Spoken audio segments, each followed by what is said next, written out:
Hello there everyone, welcome to Nightmare Narratives. I am your storyteller and I'm here to guide you tonight. I know many of you use these videos to drift off to sleep, so before we begin, take a moment to like this video and subscribe to our channel. I'm always curious, where are you watching from and what time is it in your part of the world? Now, find your cozy spot and relax.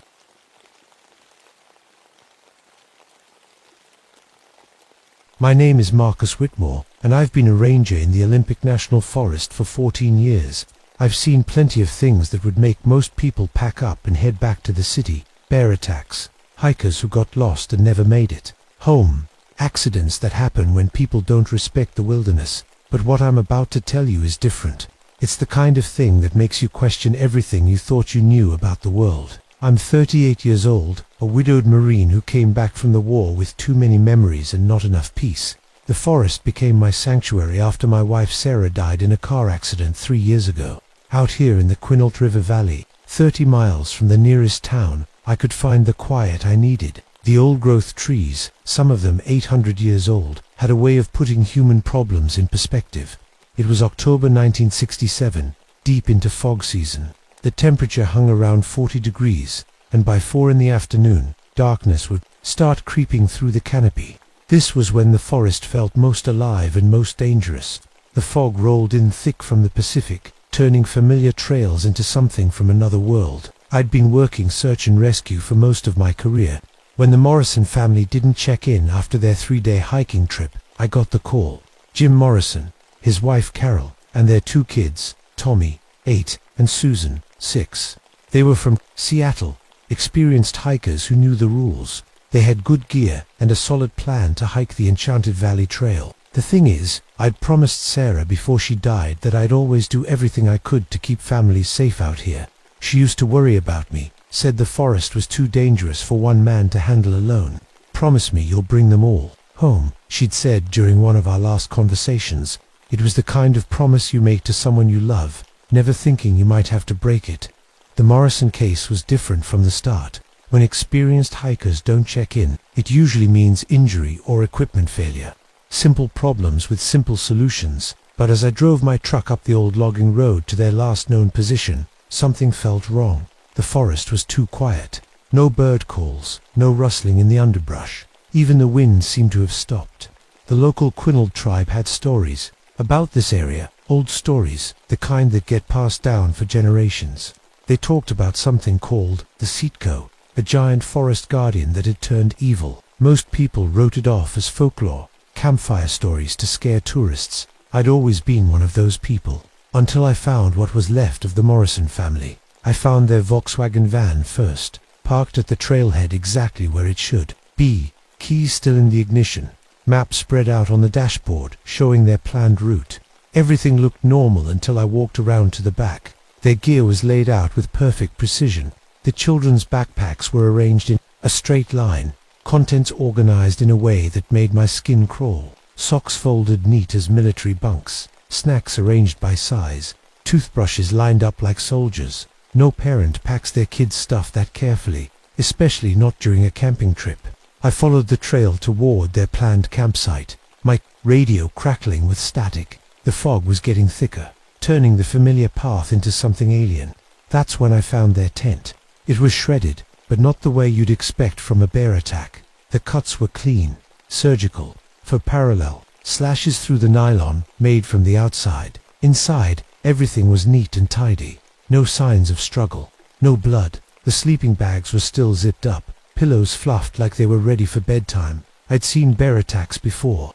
They're messy, violent. This was something else entirely. That's when I noticed the silence.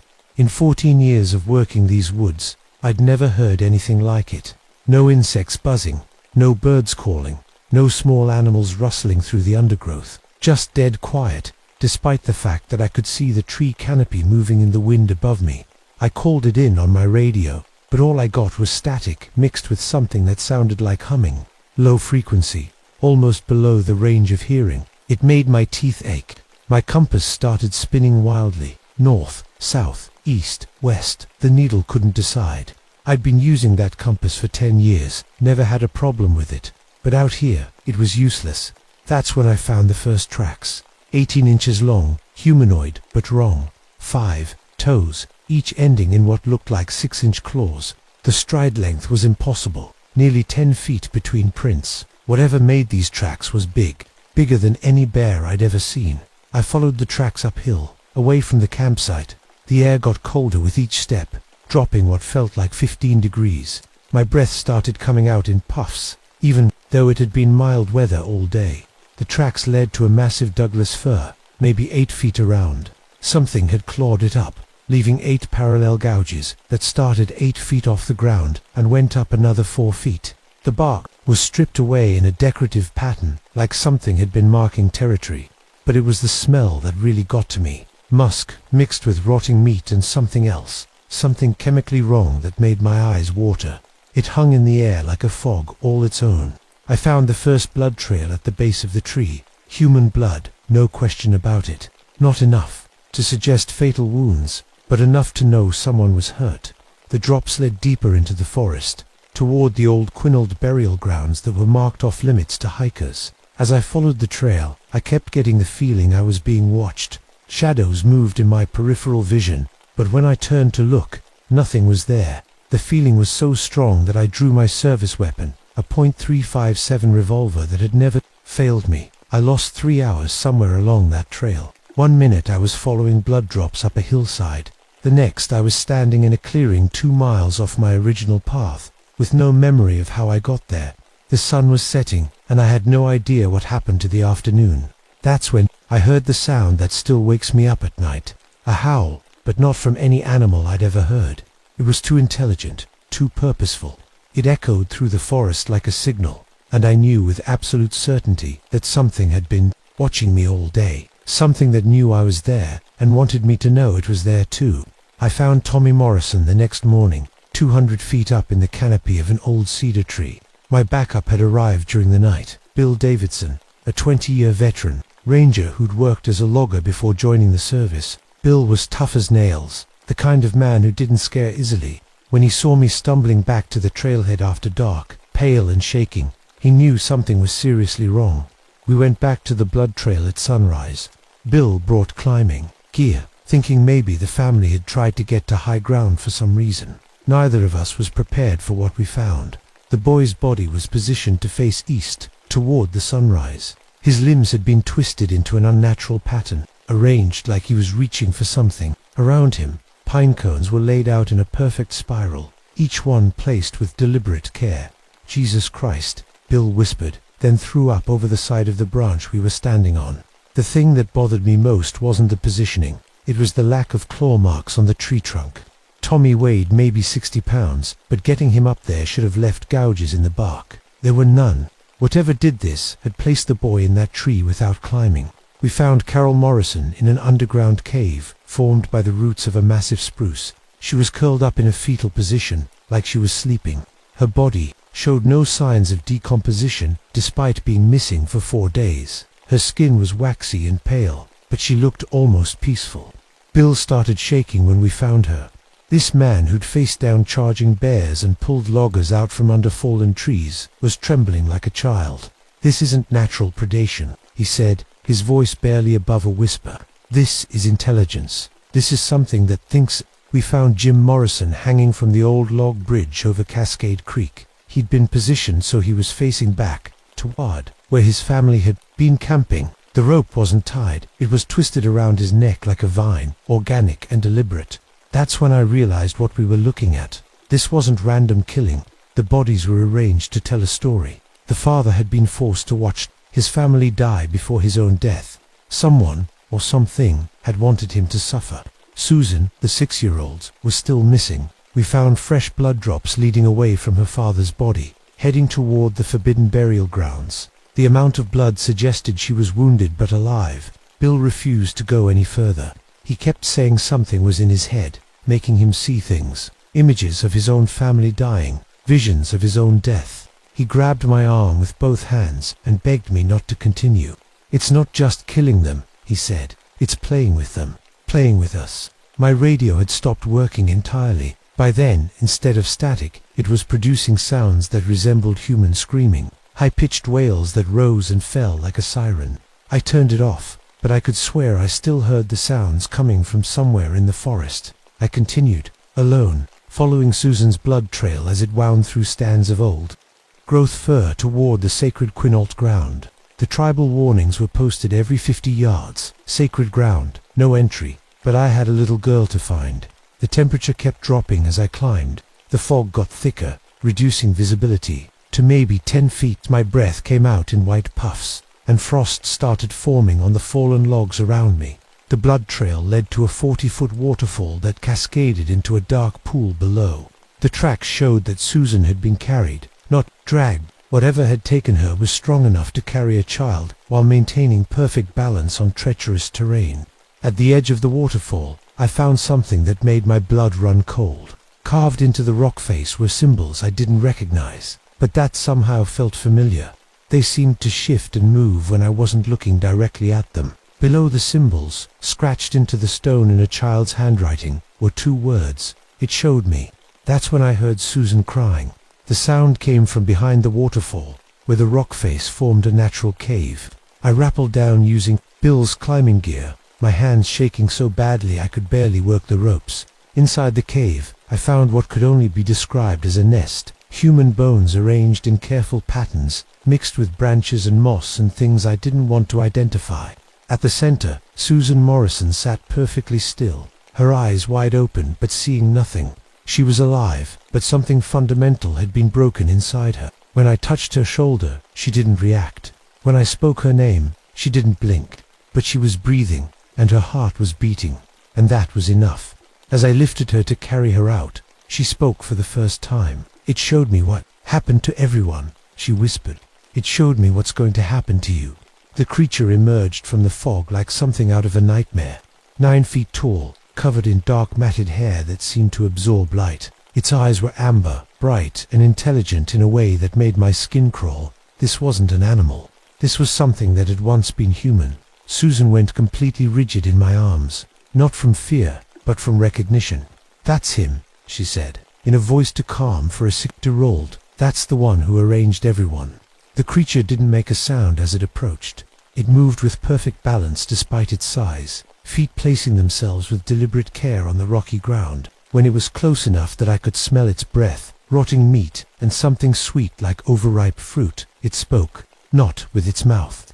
The words appeared directly in my mind, clear as if someone was standing next to me. "She sees what I've shown her. She understands the pattern now." Images flooded my brain. Sarah's car accident, but shown from a different angle. Me finding her body, but with details I'd never noticed. My future death, played out in a dozen different ways. The creature wasn't just showing me random visions. It was demonstrating its knowledge of my past and its ability to see my future. "You were a soldier," the voice in my head continued. "You killed men. You understand survival." More images. A man in 1880s clothing, trapped in a cabin during a brutal winter. His family starving. The moment he made the choice to eat them too. Survive. The transformation that followed, as cannibalism changed him into something no longer human. "I was like you once. I made the choice to live." The creature reached out one massive hand towards Susan. Its fingers were too long, ending in black claws that looked sharp enough to cut through bone. I raised my revolver and fired 3 shots center mass. The bullets hit, drawing blood and staggering the creature backward, but it didn't fall.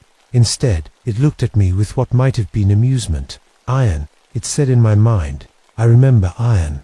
That's when Bill came back. I heard him crashing through the underbrush before I saw him, shouting my name. He'd brought 2 sheriff's deputies with him, men I'd worked with before. Good men who knew the forest and knew how to handle themselves. The creature moved faster than anything that size should be able to move. It covered the distance to the first deputy in 3 strides, reaching out almost casually to snap the man's neck. The sound was like breaking kindling. The second deputy got off 2 shots with his shotgun before the creature backhanded him into a tree trunk. I heard his spine break from 20 feet away. Bill tried to run with Susan, but the creature was on him before he'd taken 10 steps. It grabbed his head in both hands and twisted, quick and efficient. Bill dropped like a sack of grain. I was alone with the creature and a traumatized little girl. My military training kicked in. I couldn't outrun it, and I couldn't outfight it, but I could outsmart it. The creature had been human once, which meant it still had human fears buried. Somewhere in its transformed mind, I pulled out my emergency flare and ignited it. The red light filled the cave, and for the first time, the creature showed something like fear. It backed away from the flame, making a sound that was part growl, part whimper. Fire, the one thing that could still touch its human memories. I used the flare to drive it back while I gathered dry wood and moss. Within minutes, I had a barrier of flame between us and the creature. It paced back and forth beyond the fire, amber eyes reflecting the light, but it wouldn't cross the line. Fire, I said out loud. You remember fire, don't you? You remember being human enough to fear it. The creature's mental voice was different, now tinged with something that might have been pain. Fire burns the pattern. Fire destroys the arrangement. I kept the fire burning all night, feeding it with branches and moss, while Susan slept against my shoulder. The creature stayed just beyond the light, watching, waiting. Sometimes it would test the barrier, reaching one long arm toward the flames, but it never crossed the line. At dawn, it spoke one last time. You cannot burn the forest forever. Soldier, I am patient. I have been patient for 87 years. Then it melted back into the fog, like it had never been there. The official report listed the Morrison family deaths as a bear attack. Bill Davidson was reported as having died from a fall during the rescue operation. The 2 deputies were killed by the same bear that got the family. Nobody asked too many questions. People die in the wilderness sometimes. It's a fact of life that anyone who works out here learns to accept. Susan Morrison survived, but she never spoke again about what happened. The doctors said she was in shock, that she'd eventually get better. But I knew better. She'd seen something that no child should see, something that had broken part of her mind. She drew pictures sometimes, crayon drawings of stick figures being arranged by a tall, dark shape. The doctors thought it was part of her healing process. I knew it was her way of trying to warn people. I requested a transfer to Mount Rainier National Park. The paperwork went through without any problems. Nobody wanted to ask why a 14-year veteran suddenly needed to leave his post. I started drinking too much, started having nightmares. Every night, I tried to marry a local teacher, a good woman who deserved better than what I could give her. The marriage lasted 8 months before she left, saying I was haunted by something I couldn't talk about. She was right, but the creature is still out there. Every few months, hikers report feeling watched in the Quinault Valley. Some don't come back. The disappearances are always during fog season, always in October when the darkness comes early. I leave coded warnings in the trail registers now. Notes about unusual animal activity and recommended alternative routes. Nothing that would make me sound crazy, but enough to maybe save a family from making the same mistake the Morrisons made. Because I know the truth that I can never put in an official report. There's something in those woods that was once human, something that learned to survive by becoming something else entirely. It's patient, it's intelligent, and it's not finished with its work. The pattern isn't complete yet. And somewhere in the Olympic National Forest, in the fog and the darkness between the ancient trees, it's still arranging things, still waiting for the next family to come hiking in October. My name is Marcus Whitmore, and I'm telling you this story because you need to know. If you're planning to visit the Quinault Valley, if you're thinking about camping in the old-growth forest during fog season, please reconsider. Some promises are impossible to keep. Some things are too dangerous to face alone, and some things that were once human should stay buried in the woods where they belong.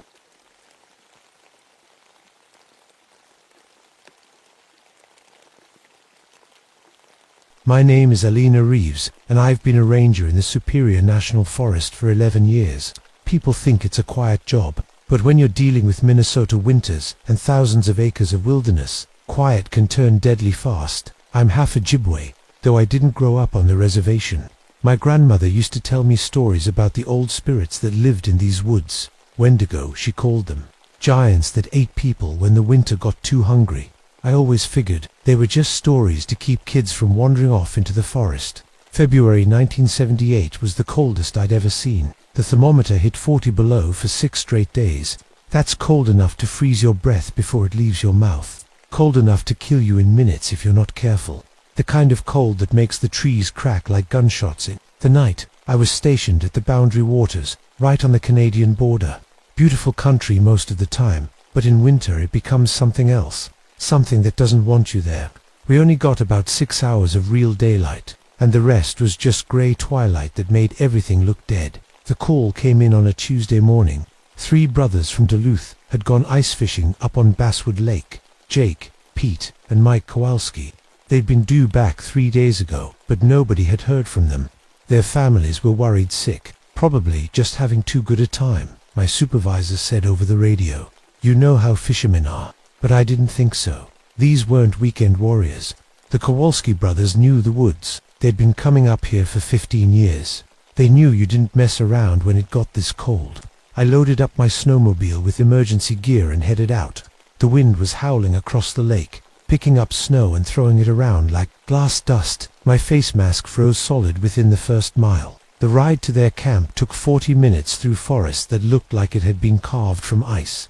The trees were white with frost, and they creaked and groaned in the wind like they were in pain. Every now and then, one would crack from the cold with a sound like a rifle shot. I found their camp on the north shore of the lake, exactly where they'd said they'd be, but something was wrong right away. Their tent was still up. Their gear was laid out neat and tidy. 3 holes were cut in the ice, still unfrozen, even though nobody had been tending them for days. In this cold, those holes should have been solid ice blocks. I called out their names, but the wind just carried my voice away. I checked the tent. Sleeping bags still rolled out, food still in the coolers. Even their emergency flares were untouched. These guys hadn't run out of food. They hadn't gotten lost. Something else had happened to them. I walked around the camp, looking for clues. That's when I noticed the ice around their fishing holes. It wasn't just unfrozen. It was formed in perfect spirals, like someone had stirred it with a giant spoon. Ice doesn't do that naturally. Ice doesn't form patterns. I pulled out my thermometer and took readings around the camp. 40 below, just like everywhere else. But when I held it over those spiral patterns, the needle dropped to 60 below. The air above those holes was 20 degrees colder than it should have been. That's when I heard it. A voice, carried on the wind. Help me. I looked around, but I was alone. Just me in the white emptiness of the lake. Help me, please. It sounded like it was coming from the forest, maybe 100 yards away. I grabbed my emergency pack and headed toward the sound. Maybe one of the brothers was hurt, hiding in the trees. But when I got to where I thought the voice had come from, there was nothing, just snow and pine trees, and the kind of silence that makes your ears ring. I was about to head back when I saw them. Tracks in the snow. But they weren't human tracks. They were huge, maybe 15 inches long and shaped like feet, but wrong somehow. The toes were too long, and they pointed backward, like whatever made them was walking heel first. The tracks led deeper into the forest, toward the Canadian border. I followed them for maybe 50 yards before I stopped. Something about those tracks made my skin crawl. My grandmother's voice echoed in my head, telling me about things that walked on backward feet. I shook it off. Hypothermia makes you think crazy things. These were probably just moose tracks, distorted by the wind and snow. But as I walked back to the camp, I couldn't shake the feeling that something was watching me from the trees. I set up my emergency shelter near the Kowalski camp and called in my position on the radio. The dispatcher told me 2 more rangers would be heading out in the morning to help with the search. Frank Miller and Joe Crane, both good men who knew the woods. That first night was the longest of my life. I'd camped in these woods hundreds of times, but something felt different. The usual forest sounds were gone. No owls hooting. No small animals rustling in the underbrush. Even the wind seemed quieter, like the whole forest was holding its breath. Around midnight, I heard the voice again. Alina Itner, my name. I grabbed my flashlight and unzipped the tent flap. The beam cut through the darkness, showing nothing but snow and trees. But the voice came again, closer this time. Alina, help me. It sounded like Jake Kowalski. I'd met him a few times over the years, and the voice was right. But something was off about it. It was too clear, too calm for someone who'd been lost in this cold for days. Jake, where are you? Bye. The lake can't move. So cold. I grabbed my gear and headed toward the shore. My flashlight beam danced across the ice, but I didn't see anyone. The fishing holes were still there, still steaming in the cold air, like they were breathing. Jake, keep talking so I can find you. But the voice didn't answer. I called out, for 10 minutes, sweeping my light back and forth across the lake. Nothing. I was about to give up, when I saw something dark on the ice near the far shore, too big to be a rock, too still to be an animal. I started across the lake, testing each step.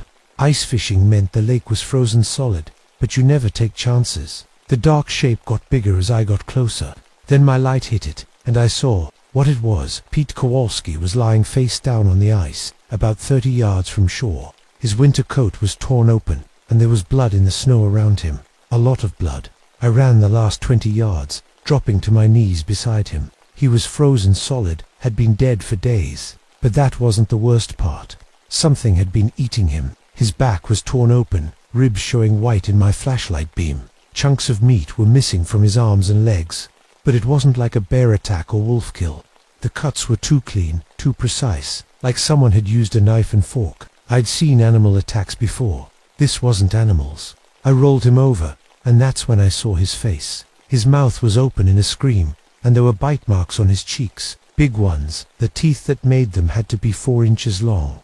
My hands were shaking as I radioed it in. Base, this is Reeves. I found one of the missing fishermen, Pete Kowalski. He's dead. Copy that, Alina. What's the cause of death? I stared at the body, trying to find words that wouldn't make me sound crazy. Animal attack. I finally said, something big.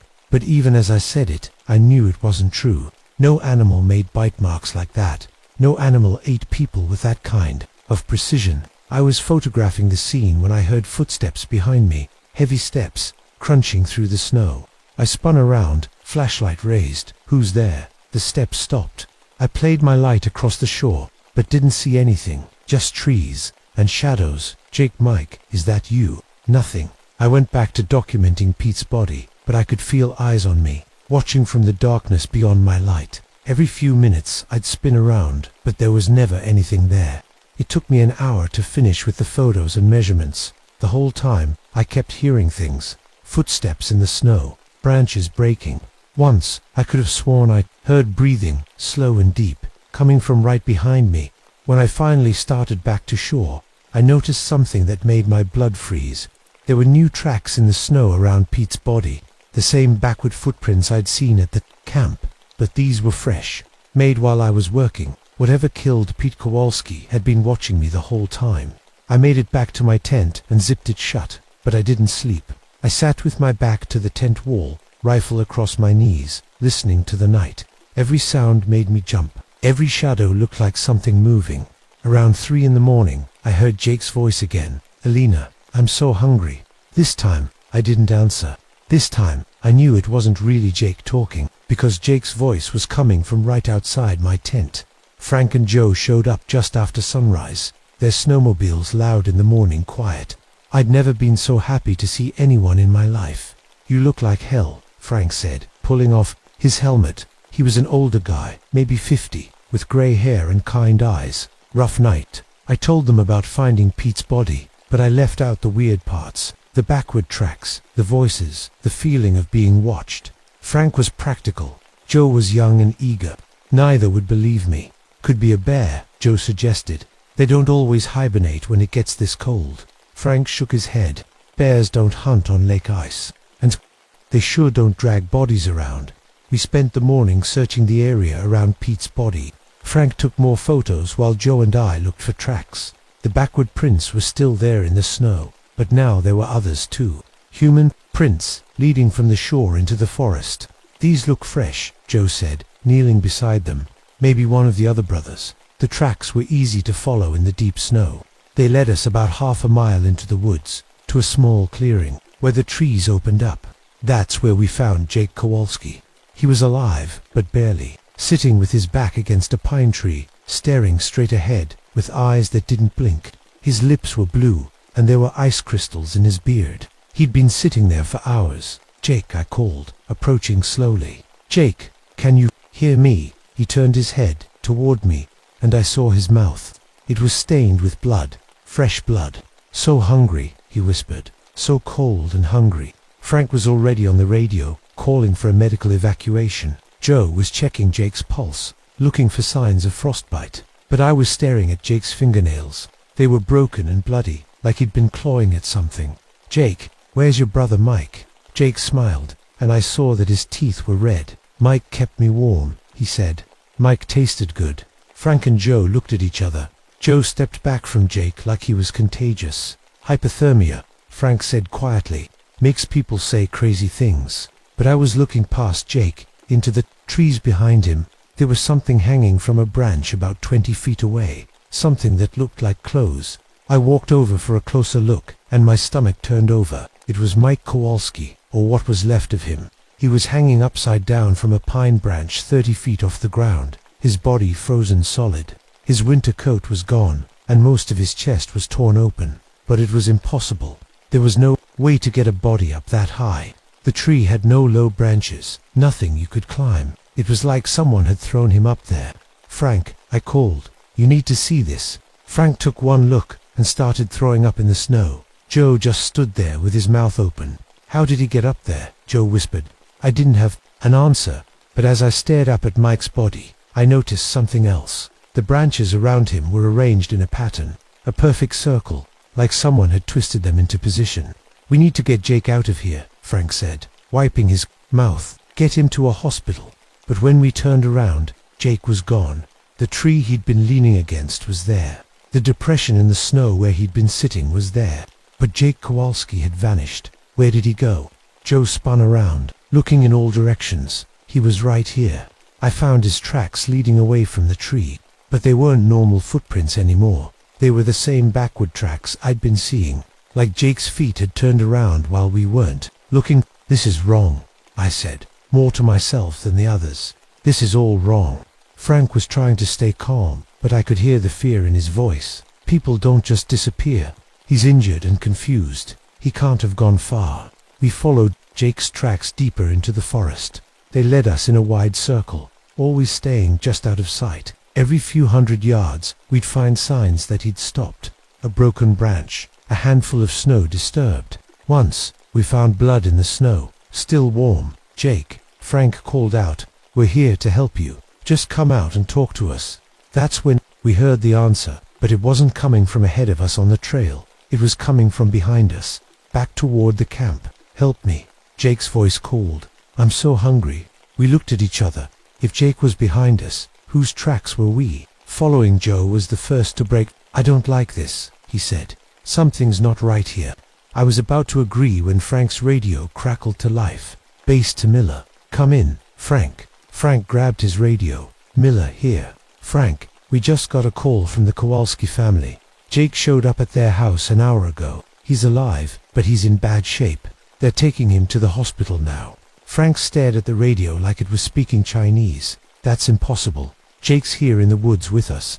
"Negative, Frank. Jake Kowalski is at Duluth General Hospital. Has been for the last hour." Frank looked at me, then at Joe. If Jake was at the hospital, who had we been talking to in the clearing? That's when Joe screamed. I spun around to see him pointing at the trees behind us. Something was moving between the trunks, keeping pace with us but staying in the shadows. Something tall and thin that moved wrong, like its joints bent the wrong way. "What is that?" Joe whispered. I didn't answer. I couldn't, because I knew what it was. My grandmother's stories came flooding back. The Wendigo, the winter hunger, the thing that walks on backward feet and wears the faces of the dead. Frank pulled out his sidearm. "Who's there? Show yourself." The thing in the trees stopped moving. For a moment, everything was quiet except for our breathing and the wind through the pines. Then it spoke, and its voice was Jake's voice, but wrong, too deep, too hungry. "I'm so cold," it said, "so hungry. Why won't you feed me?" That's when it stepped out of the trees, and I saw it clearly for the first time. It was 15 feet tall and thin as a skeleton. Its skin was white as snow and covered with frost. Its arms were too long, hanging down past its knees, and its face was Jake Kowalski's face, but stretched and distorted like it was made of rubber. But the worst part was its mouth. When it smiled, I saw rows of yellow teeth, each one 4 inches long and sharp as knives. "Run," I whispered. Then I was screaming it. "Run." We ran through the forest like the devil was behind us, which maybe he was. I could hear it following, crashing through the trees like a freight train. But when I looked back, all I saw were shadows and snow. The thing moved too fast, appearing and disappearing between the trees like it was made of smoke. Frank was in the lead, Joe right behind him. I brought up the rear, checking over my shoulder every few steps. The sounds were getting closer. breaking branches, heavy footsteps, and underneath it all, Jake's voice calling to us. Don't run from me. I just want to share. I just want you to understand how hungry I am. We made it back to the camp, but our snowmobiles wouldn't start. The engines were frozen solid, even though we'd left them running. The fuel lines were clogged with ice crystals that looked like tiny spirals. The radio, Frank gasped, diving for the emergency kit. We need to call for help. But when he tried the radio, all we got was static. And underneath the static, we could hear whispers. Voices speaking in a language I recognized but couldn't understand. My grandmother's language, Ojibwe words about hunger and winter and things that should stay buried. It's cut us off, I said. Whatever it is, it doesn't want us talking to the outside world. Joe was standing by the tent, rifle in his hands. This is crazy. This is impossible. My grandmother used to tell stories, I said, surprised by how calm my voice sounded, about things that lived in the deep woods. Wendigo, she called them, giants that ate people during the hardest winters. Frank looked at me like I'd lost my mind. Alina, that's just folklore. This is some kind of animal, or maybe a person in a costume. That's when the thing spoke from right outside our camp. I'm not folklore, Frank. Its voice was different now. Not Jake's anymore. It sounded like wind through dead trees. I was a man once. Thomas Kellner from the railroad camp up north. Winter of 1889. We got snowed in for 3 months, and the food ran out in January. I could see it now, standing at the edge of the firelight, 15 feet tall and pale as bone, with those terrible yellow teeth. I held out longer than the others, watched them die one by one. But when my son stopped breathing, when little Tommy froze in his sleep, I couldn't bear it anymore. Frank raised his rifle, but his hands were shaking too bad to aim. I ate him. First, my own boy, and once I started eating, I couldn't stop. The hunger took over, became everything. Now I am the hunger. I am winter itself. Joe fired his rifle, and the bullet passed right through the thing like it was made of mist. The Wendigo laughed, and the sound made the ice on the lake crack. You can't kill hunger, it said, stepping closer. You can't shoot winter. I remembered something my grandmother had told me, back when I was a kid, about tobacco and sage, and prayers that could hold back the dark spirits. I'd always thought they were just stories, but now I wished I'd paid more attention. The Wendigo reached out with one impossibly long arm and grabbed Joe around the chest. He screamed as those yellow claws dug into his jacket. Let him go, Frank shouted, firing his rifle again and again. But the bullets did nothing. Joe was lifted off his feet, kicking and screaming, and then the Wendigo bit him. Those 4-inch teeth sank into Joe's shoulder, and blood sprayed across the snow. Joe's screams cut off suddenly. His body went limp, and when the Wendigo pulled its head back, Joe's eyes were different, hungry, like the thing had passed some kind of infection into him with its bite. Now you understand, the Wendigo said, dropping Joe to the ground. Now you know what real hunger feels like. Joe got to his feet slowly, and when he looked at us, I saw those same yellow teeth growing in his mouth. I'm so hungry, Joe whispered. Frank, you look delicious. Frank backed away, but Joe was faster. The hunger had made him strong, given him speed he'd never had before. He tackled Frank to the ground, and I heard Frank scream as Joe's new teeth found his throat. I ran into the tent and grabbed my emergency pack. Somewhere inside, I had a small pouch my grandmother had given me years ago. Sacred tobacco and sage, blessed by the tribal elders. I'd carried it as a good luck charm, never thinking I'd actually need it. Outside, Joe was feeding on Frank, and the Wendigo was watching with approval, like a proud parent teaching its child to hunt. I found the pouch and pulled out a handful of the sacred herbs. They were old and dry, but when I held them, they felt warm in my palm. Grandmother, I whispered in Ojibwe, using words I hadn't spoken since I was a child. Help me fight the winter hunger. The Wendigo turned toward me, and its smile faded when it saw what I was holding. That won't work, it said, but I heard uncertainty in its voice. The old ways are dead. The old protections are gone. I started to pray, speaking the words my grandmother had taught me. Words about balance and respect and keeping the hungry spirits at bay. As I spoke, the tobacco and sage began to glow with a soft light. The Wendigo hissed and stepped backward. Where the light touched it, its skin began to smoke. You cannot stop me, it snarled. I am winter eternal. I am the hunger that never dies. but it was backing away, keeping its distance from the glowing herbs in my hand. Joe looked up from Frank's body, his mouth red with blood. "Alina, why won't you join us? Why won't you understand?" I threw the tobacco and sage in a circle around myself, and the herbs burst into flame as they hit the ground. The fire was cold and white, but it burned bright enough to light up the whole camp. The Wendigo screamed, a sound like wind through a graveyard. Within the circle of sacred fire, I was safe, but I knew it wouldn't last long. The herbs were old, and there weren't many of them. "You're just delaying the inevitable," the Wendigo said, pacing around the circle like a caged animal. "When the fire dies, you'll be mine, and then you'll know what real hunger feels like." I had maybe 5 minutes before the herbs burned out, completely. 5 minutes to figure out how to destroy something that was already dead. That's when I remembered the rest of my grandmother's story. The Wendigo wasn't truly immortal. It could be stopped, but only by someone who understood its true nature. Someone who could see past the monster to the man it used to be. "Thomas Kellner," I called out. "That was your name, wasn't it? You had a son named Tommy." The Wendigo stopped pacing. "Don't speak of him. He died in the winter of 1889. You were just trying to survive. You didn't want to become this thing. Stop talking." The Wendigo's voice was changing, becoming more human, more sad than angry.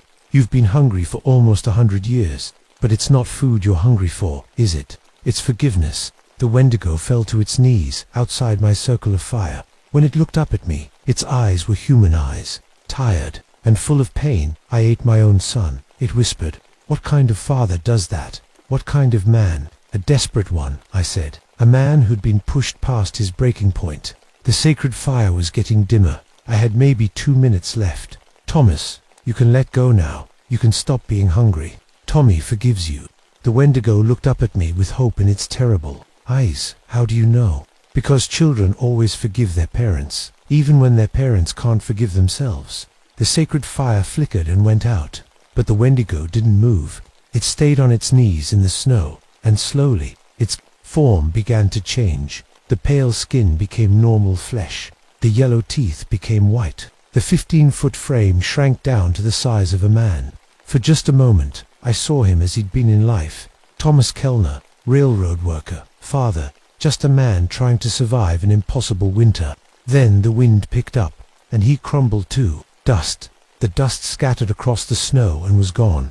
Joe collapsed beside Frank's body. The hungry light faded from his eyes, and his teeth went back to normal. But Frank was dead. The Wendigo's hunger had claimed one more victim before the end. The rescue team found me 2 days later, half frozen and barely conscious. Joe was alive but in bad shape, with no memory of what had happened after we found Mike's body in the tree. The doctors said it was severe hypothermia, that his brain had shut down to preserve itself. I told them the official story. We'd been attacked by a large predator, possibly a bear driven mad by hunger. Frank had been killed in the attack. The Kowalski brothers had died of exposure and animal predation. It was a tragic accident, but these things happened in the wilderness. Nobody questioned it. Nobody wanted to dig deeper into something that didn't make sense. But I knew the truth, and I knew it wasn't over. 3 months later, I was back on duty. The Forest Service had offered me a transfer to a warmer climate, but I turned it down. These woods were my responsibility now. My grandmother had always said the old spirits chose their guardians, and I guess I'd been chosen.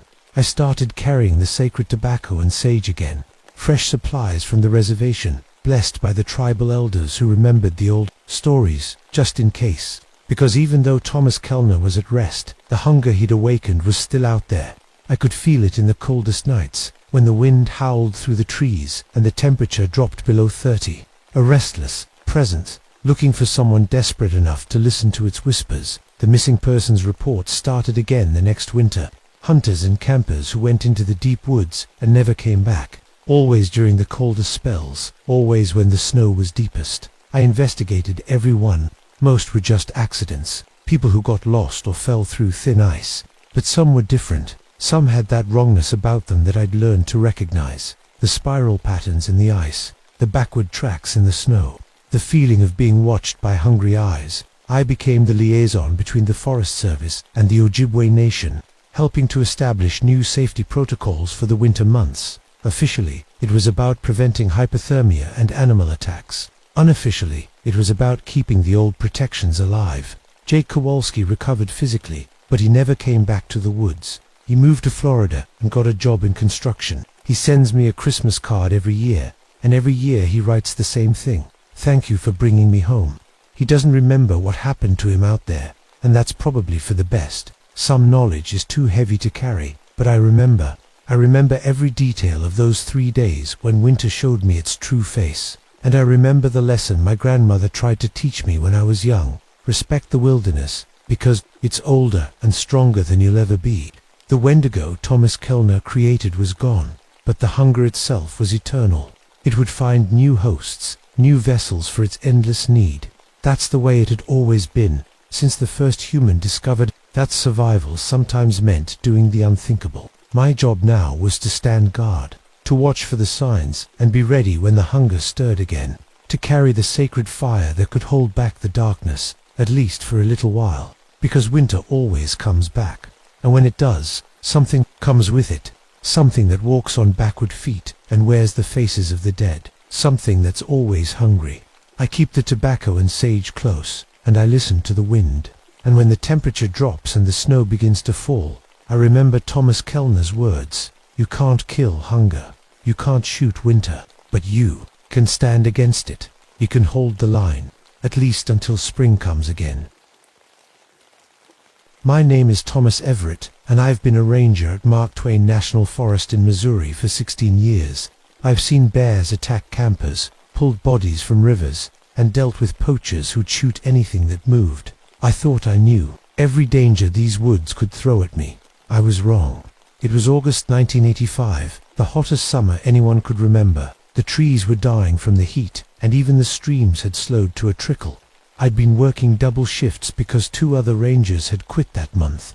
The stress was getting to me, and my ex-wife Sarah kept threatening to take my boys away if I didn't find a safer job. She said the forest was making me crazy. Maybe she was right. The call came in on a Tuesday morning. A family camping at Rocky Falls hadn't checked in with friends like they promised. The friend drove out to look for them and found their campsite still set up, but no sign of the Reynolds family anywhere. I drove out there with my partner Jim Morrison, the station chief. Jim was close to retirement and had seen everything these woods had to offer. When we got to the campsite, even he went quiet. The tent was still standing, but something was very wrong. The campfire had been put out carefully, not just stamped down like people usually do. Their food was still in the cooler, untouched. Their car keys were on the picnic table. "Where are they?" Jim asked, walking around the site. That's when I saw the first tracks. They looked like dog prints, but bigger, much bigger, and they walked in a straight line, like a person would walk. I knelt down and measured one with my hand. It was nearly as long as my palm. "Jim, come look at this." He crouched next to me and stared at the print. "That's not right," he said.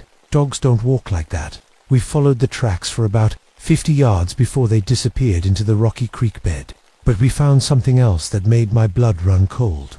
There were at least 6 different sets of tracks, all the same weird dog-like shape, all walking upright, and they had surrounded the campsite before moving in. "This was planned," I said, not really believing my own words. Jim looked at me like I was crazy. "What do you mean, planned? Animals don't plan attacks." But I was already seeing it in my head. The way the tracks moved around the camp first, like they were watching. The way the fire had been put out so carefully. The way there was no sign of a struggle, like the family had been taken by surprise in the dark. We called in a search team and spent 3 days looking for the Reynolds family. We found pieces of their clothes near the cave system about 2 miles from the campsite. We found blood on the rocks, but we never found them. The official report said they probably fell into one of the deep caves and couldn't get out. Jim signed off on it, and the case was closed. But I couldn't stop thinking about those tracks. And I couldn't stop thinking about how the local Cherokee families wouldn't come near that part of the forest. They called it the Wolf People's Land and said their grandparents had warned them to stay away. I started paying attention to things I'd ignored before. Livestock getting killed in ways that didn't make sense. Hikers going missing during full moon weeks. Strange howls that didn't sound like any wolf I'd ever heard. My boys, Tommy Jr. and Mike, were coming to visit that weekend. They were 8 and 10, and they loved camping with their dad. I always took them to the same spot near Corinth River, where the water was still running clear and cool. Sarah called the night before they were supposed to come. "Tom, I'm worried about you," she said. "Mrs. Patterson at the grocery store said you've been asking weird questions about missing people and animal attacks. People are starting to talk. I'm just doing my job, Sarah. Your job is to check on campers and give out trail maps, not to chase ghost stories. The boys aren't coming this weekend. I think you need some time to figure out what's important to you." She hung up before I could argue. I sat in my empty cabin that night, listening to the sounds of the forest. Usually, those sounds comforted me. The owls calling, the rustle of small animals in the brush, the distant splash of fish jumping in the river. But that night, everything sounded different, like the whole forest was holding its breath, waiting for something to happen. I got up and checked the locks on my doors twice before I went to bed. For the first time in 16 years, I was afraid of my own forest. 3 weeks later, another family went missing. The Hendersons were experienced campers who came to the forest every summer. They knew the rules, stayed on marked trails, and always checked in with the ranger station. When they didn't show up for their scheduled check-in, I knew something was wrong. I drove out to their campsite with Michelle Torres, a ranger who'd transferred in from Arkansas. She was tough, smart, and had more experience tracking animals than anyone else in the district. "Tell me about the Reynolds case," she said as we drove through the forest. I told her about the tracks, the way the campsite looked, the strange behavior of the local families. She listened without interrupting. "You think something killed them," she said. "It wasn't a question. I think something hunted them." When we got to the Henderson campsite, I felt sick. It was exactly the same as before. Tents still standing, fire carefully put out, food untouched. But this time, there were drag marks leading away from the site. And this time, there was blood. Michelle knelt next to the dark stains in the dirt. "This is fresh, maybe 6 hours old." The drag marks led toward the same cave system where we'd found pieces of the Reynolds family's clothes. But these tracks were different, clearer, like whoever made them wanted us to follow. "Tom," Michelle said, pointing to the ground. "Look at this." Next to the drag marks were the same upright dog tracks I'd seen before, but these were deeper, more defined, and there were claw marks scraped into the dirt in a pattern that looked almost like writing. We followed the trail for a quarter mile before it disappeared into the rocky ground near the caves. The whole time, I felt like we were being watched. The forest was too quiet. No birds, no insects, nothing. "We should call for backup," Michelle said. I was about to agree when we heard it, a sound that made my skin crawl. It started as a low howl, like a wolf calling to its pack, but then it changed, got higher, almost like a person screaming. It was coming from inside the cave system. "That's human," Michelle whispered. We both drew our guns and moved toward the cave entrance. The howling sound came again, closer this time, and I swear it sounded like it was saying words. "Help, me, Michelle looked at me. "Someone's alive in there." We had flashlights and radios, but the cave system went deep into the mountain. We could get lost for days in there. The smart thing would be to call for a rescue team and wait, but that voice was calling for help. We went in. The caves were bigger than I expected, with passages that split off in every direction. Our flashlights created weird shadows on the walls, and every sound echoed strangely. We followed the main passage, calling out to whoever was asking for help. After about 10 minutes, we found them. The Henderson family was alive, but they were tied up with rope made from strips of their own clothes. Mr. Henderson had a head wound that was still bleeding. Mrs. Henderson and their teenage daughter were unconscious, but breathing. "Thank God," Michelle said, rushing toward them. But Mr. Henderson looked at us with pure terror in his eyes. "No," he whispered. "It's a trap. They're still here." There. That's when the lights went out. Not our flashlights. Those were still working. But somewhere deeper in the cave, there had been other lights. Electric lights. And now they were gone. And the cave was filled with the sound of something big, moving in the darkness. "We need to go. Now," I said, cutting the ropes that held the family. Mr. Henderson grabbed my arm.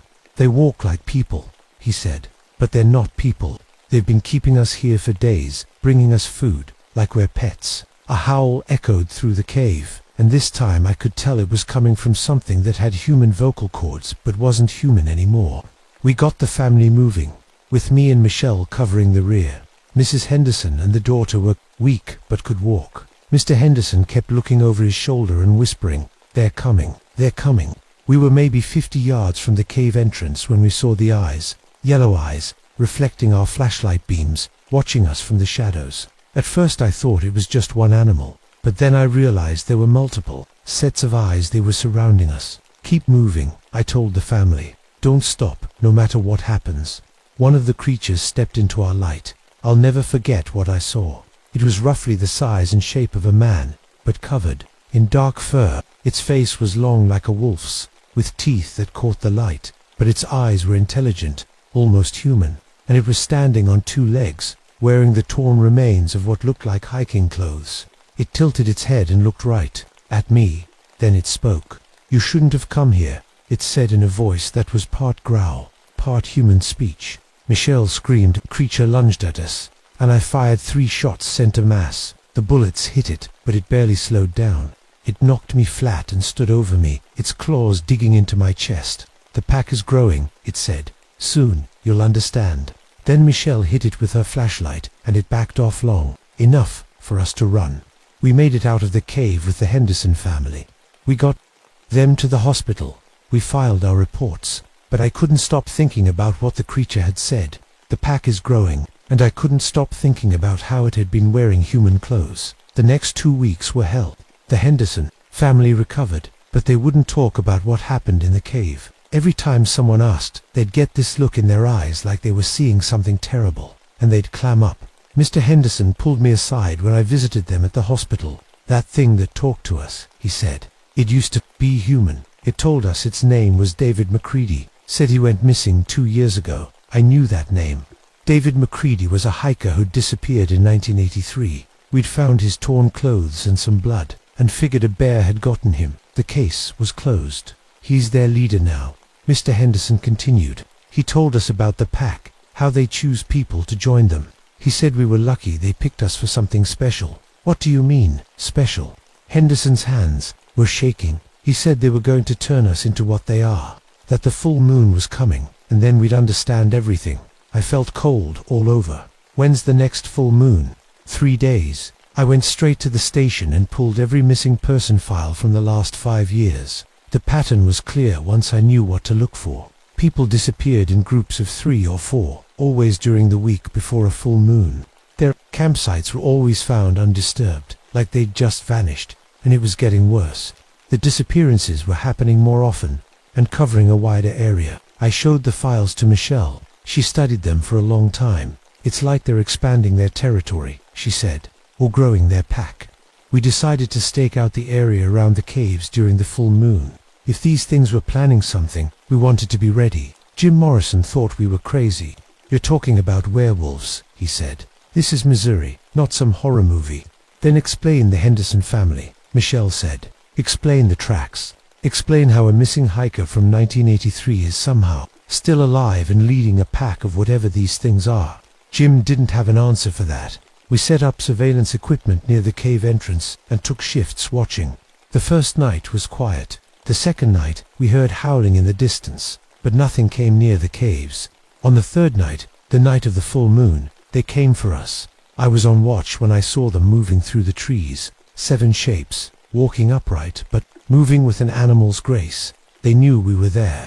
I could tell by the way they approached our position, spreading out to surround us. I radioed Michelle, who was sleeping in the truck about 100 yards away.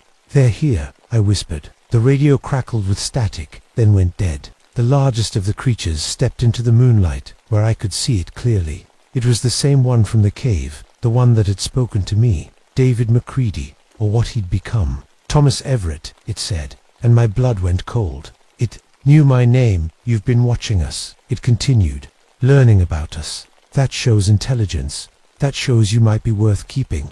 I gripped my rifle tighter. "What do you want?" "I want you to understand. We're not monsters. We're evolved. We're what humans could become if they stopped being weak." More of the creatures moved out of the shadows. Up close, I could see that they'd all been human once. Their faces still had human features mixed with wolf characteristics. They wore scraps of clothing, jewelry, things from their old lives. "The woman with you," McCready said. "Where is she?" I didn't answer, but I heard Michelle scream from the direction of the truck. Ah, McCready smiled, showing teeth like broken glass. My pack is efficient. I raised my rifle, but 3 of the creatures were already behind me. One of them knocked the gun from my hands with casual ease. You have a choice, Thomas, McCready said. You can join us willingly, and keep your mind, your memories, your sense of self. Or you can fight us, and we'll take you anyway, but you'll lose everything that makes you who you are. I'll never be like you. McCready laughed, a sound like breaking branches. Everyone says that, but when the change begins, when you feel the power flowing through you, when you can smell fear from miles away and hear heartbeats in the darkness, you'll understand why we chose this. He gestured to his pack. We were all like you once, scared, weak, human. That's when I noticed something that made my stomach drop. One of the smaller creatures was wearing a ranger uniform, a name tag that read M. Torres. Michelle, I whispered. The creature that had been my partner turned to look at me. Her face was already changing, becoming longer, more wolf-like, but her eyes were still human, still aware. I'm sorry, Tom, she said in a voice that was barely recognizable. It doesn't hurt as much as you think it will. McCready nodded approvingly. She's adapting quickly.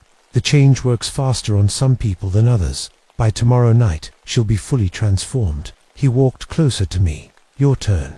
The other pack members grabbed my arms. I struggled, but they were impossibly strong. Wait, I said desperately. You said I had a choice. You said I could keep my mind if I joined willingly. McCready paused. You're willing. I want to know more first. I want to understand what you're offering. It was a lie, but it bought me time to think. McCready smiled again. Smart, very smart. That's exactly why we chose you. He began to pace around me like a teacher giving a lecture. We're not random killers, Thomas. We're selective. We study potential pack members for months before we approach them. We learn about their lives, their families, their weaknesses. My blood went cold. My sons, Tommy Jr. and Mike, 8 and 10 years old. They love camping with their father. They have no idea how dangerous the woods can be. I lunged at him, but the others held me back. Your ex-wife is right to be concerned. McCready continued calmly.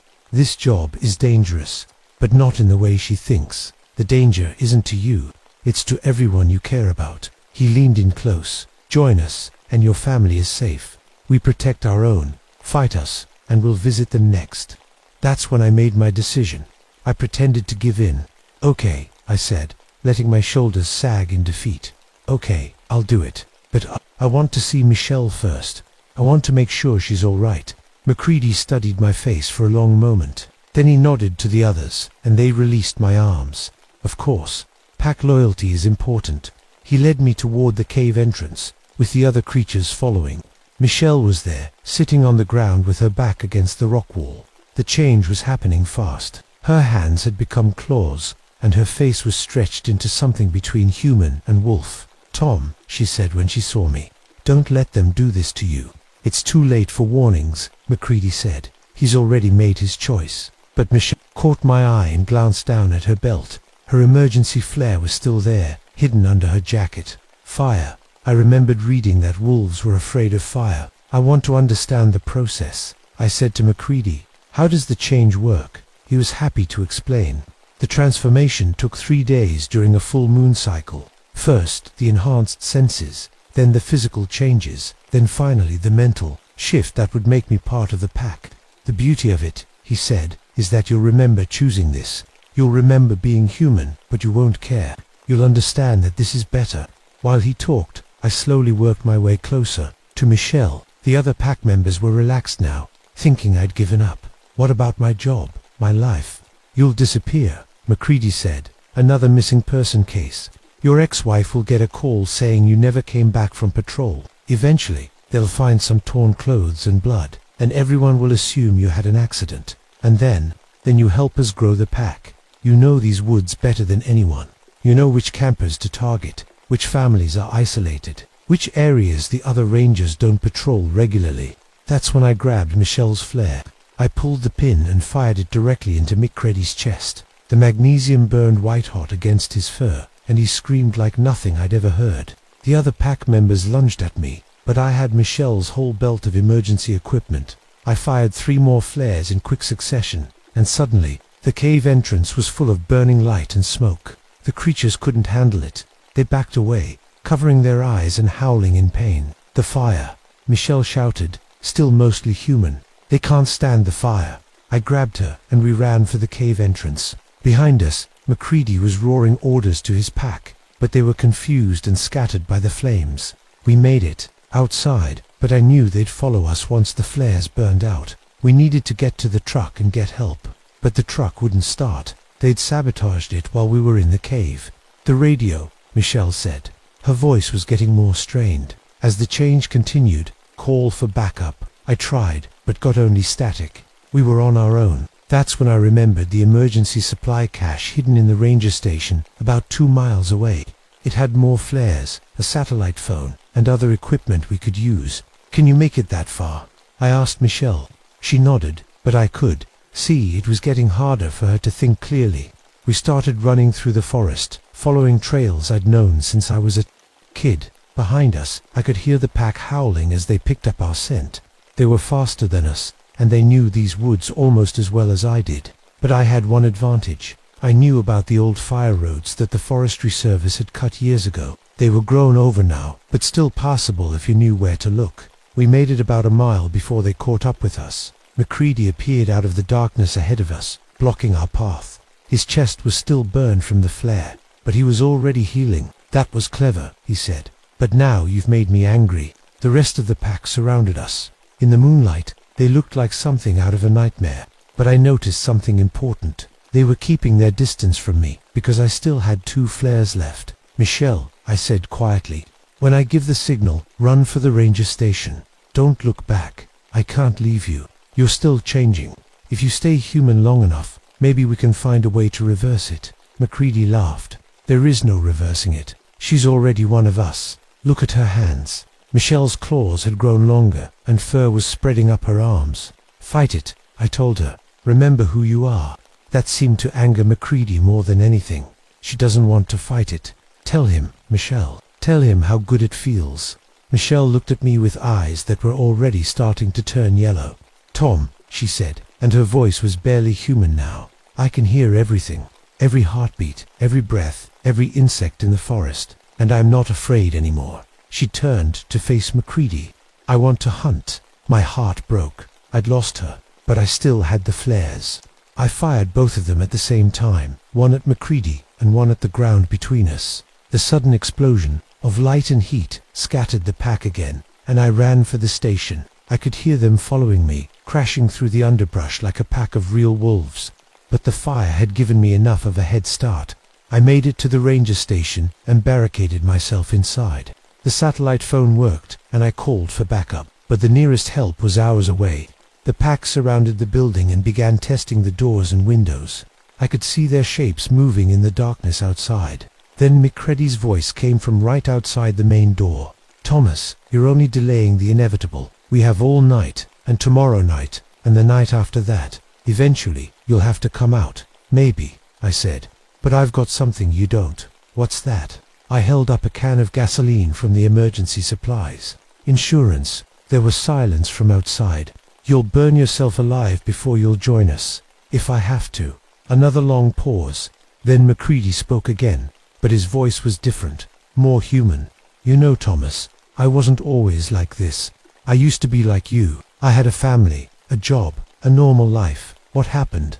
I got lost in these woods during a camping trip. The pack found me half dead from exposure and fear. They gave me a choice: die as a human or live as something more.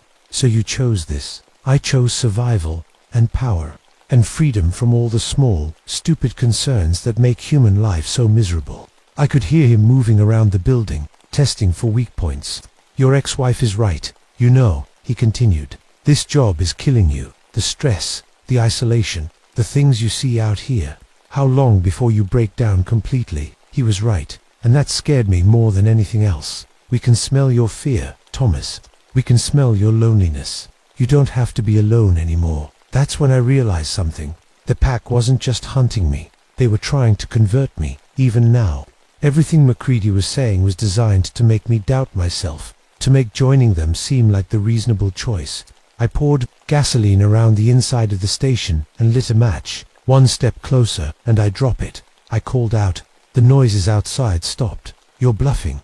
Try me. Dawn was still hours away, but I only had to hold them off until backup arrived. I could hear helicopters in the distance, getting closer. That's when Michelle appeared at the window. She was fully transformed now, but something in her eyes was still human. Still my partner. Tom, she said. Let me in. I can't do that. I'm still me. I'm still Michelle. I just evolved. The Michelle I knew wouldn't hunt innocent people. She was quiet for a moment. Then she said, the Michelle you knew was weak. She was afraid of everything. I'm not afraid anymore. Being afraid isn't weakness. Being afraid is what keeps us human. She stared at me through the glass, and for a second I saw a flicker of the person she used to be. I'm sorry, she whispered. Then she stepped back into the darkness. The helicopters were getting closer. MacReady called out one last time. This isn't over. Thomas, we know where you live. We know where your sons go to school. We know your routines, your habits, your weaknesses. Then you know I'll be ready for you. Will you? Will you be ready when we come for your family? Will your flares and gasoline be enough to protect them? The search helicopters appeared over the tree line, their spotlights cutting through the darkness. The pack melted away into the forest like shadows. But I could hear MacReady's voice one last time, carried on the wind. We'll be waiting. The official report said that Ranger Michelle Torres was killed by a rabid wolf pack during a routine patrol. Her body was never found, but there was enough blood evidence to close the case. I was treated for shock and minor injuries, then given 2 weeks of administrative leave. The department wanted to transfer me to a desk job in Jefferson City, but I requested a transfer to Colorado instead. I wanted to get as far away from Missouri as possible. Sarah was surprisingly supportive when I called to tell her about the transfer. Maybe she could hear something different in my voice, something that told her I wasn't the same person who'd left for work that morning. Will you be safe in Colorado? She asked. Safer than here. The boys miss you. Maybe this is a chance for a fresh start. I wanted to believe that, but every night I checked the locks on my doors twice. Every shadow in the forest looked like it might be hiding yellow eyes. Every howl in the distance made me reach for the emergency flare I now carried everywhere, because I knew MacReady hadn't been bluffing. The pack was still out there, still growing, still hunting. 3 months after I moved to Colorado, I got a call from Jim Morrison. 5 more people had gone missing from Mark Twain National Forest during the full moon. Their campsites showed the same signs: carefully extinguished fires, undisturbed belongings, and those impossible tracks leading toward the cave system. I should have listened to you, Jim said. I should have done something. There was nothing you could do. There still isn't. What am I supposed to tell the families? I didn't have an answer for that. 6 months later, Jim retired early and moved to Florida. He said he couldn't stand the forest anymore, couldn't stand the way it felt, like something was always watching from the shadows. I understood exactly what he meant. My new job in Colorado is good.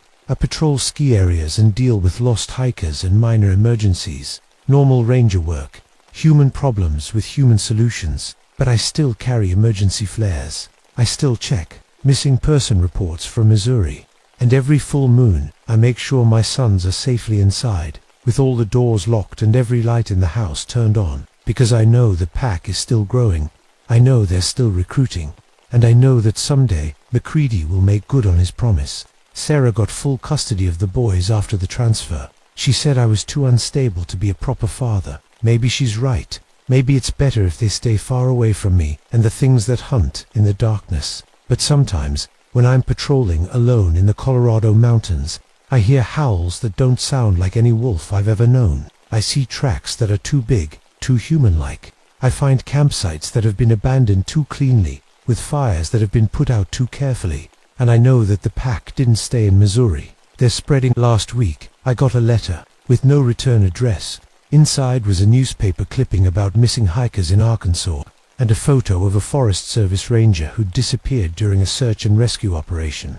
The ranger's name was David Kim, but in the photo, I could see something familiar in his eyes, something that reminded me of Michelle in those last moments before she fully transformed. At the bottom of the clipping, someone had written a message in handwriting I recognized. The pack remembers its friends. We'll see you soon, DM David MacReady. I've started keeping a detailed journal of every strange incident I encounter, every unusual track I find, every report of missing people in the mountain states. I send copies to rangers in other states, disguised as routine communications about wildlife behavior. Most of them probably think I'm crazy, but some respond with their own stories, their own unexplained incidents, their own fears about things. Moving in the forest that shouldn't exist. We're building a network, a warning system. We're trying to track the pack's movements, to predict where they'll strike next. But I know it won't be enough.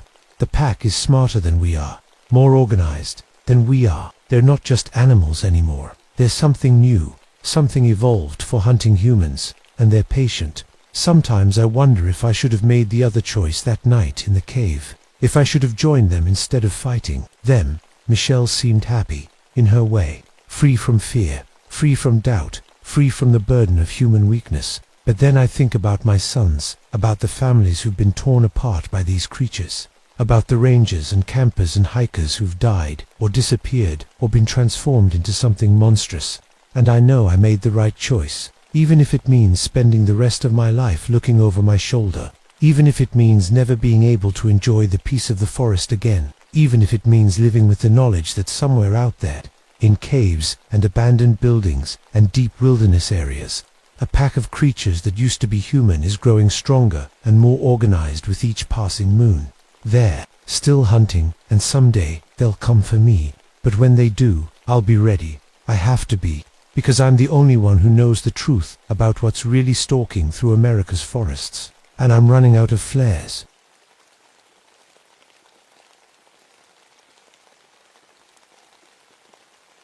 My name is Rebecca Thorne, and I've been a ranger in the Angeles National Forest for 9 years. Before that, I spent 3 years fighting fires in Los Angeles. I thought I'd seen everything that could go wrong in these mountains.